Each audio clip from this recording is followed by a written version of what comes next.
Hey, so I made a hand and I wanted to make a video with a little bit of a voiceover just talking about what I did.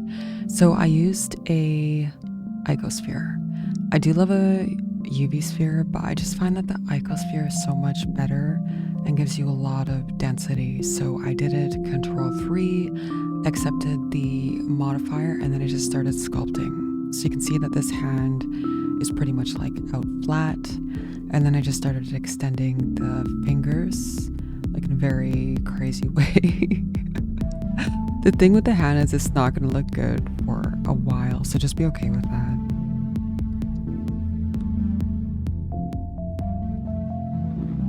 And then I moved on to the knuckles. The knuckles are really important. They are very close to the webbing of the fingers. So you'll probably have to adjust them. Like I had to move mine up at the very, very end because they just didn't look right and I couldn't figure out why. And then I was like, oh, because it's not the right length. Okay, so now this is base sets.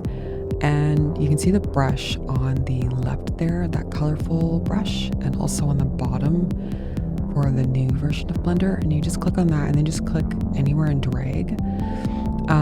If you want to continue, you can see that I'm clicking on whatever color and then control. And then if you keep painting, you'll stay in that same color.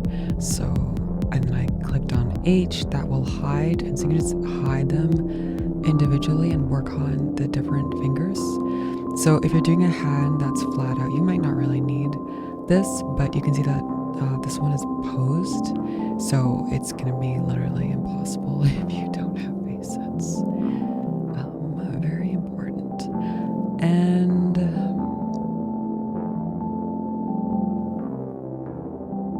you can give it a smooth modifier if you want, just to smooth out the hand a little bit. And I'm just working on the back of the hand, getting the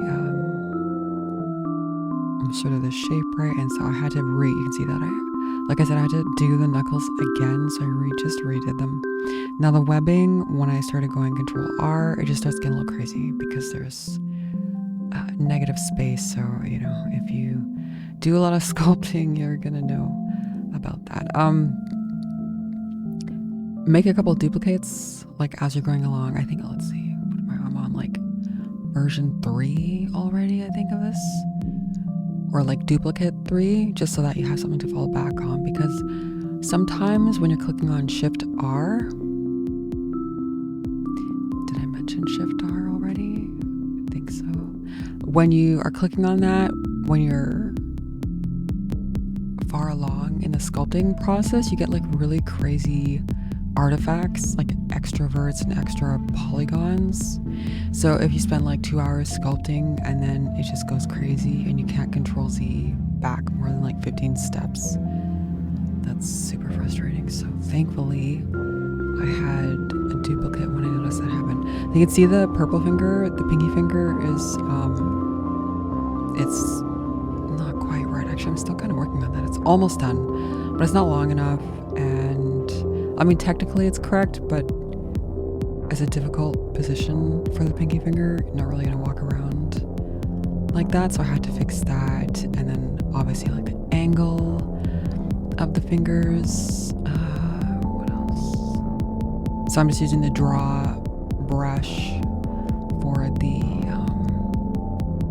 for some basic detail, and then make that palm concave. So I'm just using use the G brush, and then make sure the width of your hand is right, because I had to just use a really large brush and move that hand, and you can see it's still way too big.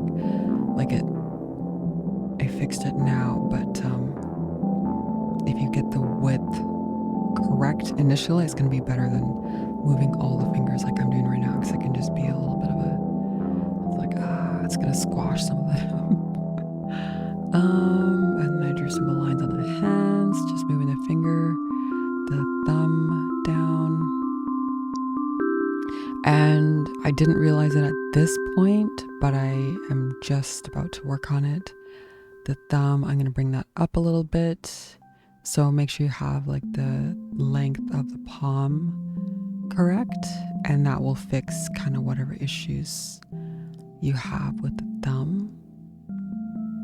And yeah, that's kind of it. I have the wrist, I have a little bit more shape on the wrist, so I'm pretty excited to have this hand because I am so tired of posing the hand constantly and it never looks right, because the hand that I have is it's kind of a chill hand, like it's pretty basic. And so I'm just gonna use this as a start position from now on, because watch, I'm gonna need a flat hand for my next animation. I know. What else can I say about this? Yeah, just doing the knuckles again. Knuckles are very, very, very essential. I remember was it like a couple years ago that Blender came out with the face sets, or has it been longer than that? But when I discovered the face sets, I was like, oh, this is really nice. Like, it's not like ZBrush, right? Like, nobody does ZRemesh or the sets. I can't remember what it's called. Z sets. Quite like ZBrush, like it's beautiful. But this is as close as it gets, and it's pretty freaking awesome. Especially with this new version 5, like the new large. You can see that colorful brush, the large face set brush is really nice.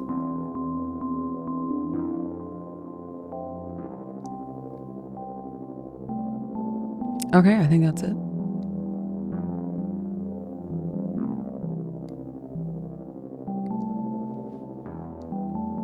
Oh, the last thing I was going to say is, you'll see in about a couple seconds, the just to finish it up, is the width of the fingertips is really important. Like, you can see these are too skinny, so that's what I've been working on. And then just the width of the end of the fingers.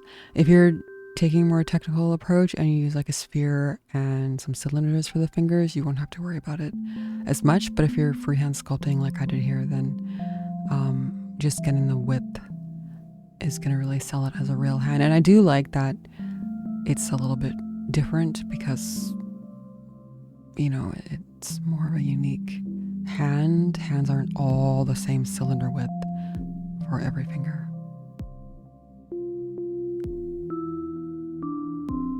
Yeah, I think that's it. All right, thanks for watching. See you in the next one.